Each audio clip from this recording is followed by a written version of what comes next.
دنیا کے اندر جن لوگوں نے بھی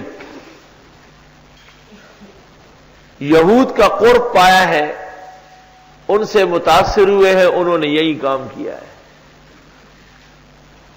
روافض نے صحابہ پر تہمت لگائی، خوارج نے حضرت علی اور معاویہ پر تہمت لگائی، ان الحکم الا للہ سے۔ جہم ابن صفوان نے صحابہ اور تمام عباد صالحین پر تہمت لگائی۔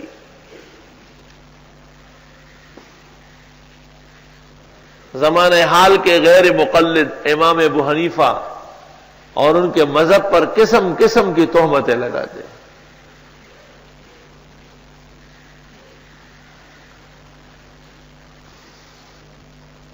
یہ اتہام علی المصطفین الاخیار، یہ یہود کی خصلت ہے۔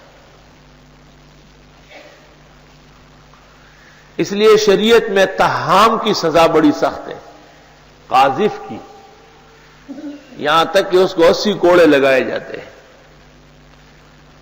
تاکہ مسلمان کا دامن عفت کا اور پاک دامنی کا محفوظ رہے۔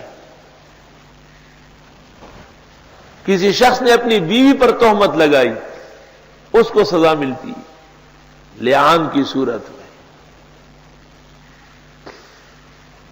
اس سے پتہ چلتا ہے کہ انسانوں کی قدر و منزلت اللہ کے ہاں کتنا بڑھ کر ہے۔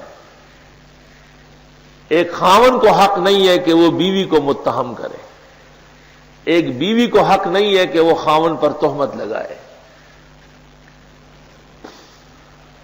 اس لیے شریعت مقدسہ میں اس قسم کے الزامات کے لیے شہود بہت ضروری ہے، اور ہر معاملے میں 2 گواہ ہیں، لیکن اس قسم کی تہمتوں کے لیے 4 گواہ ہیں،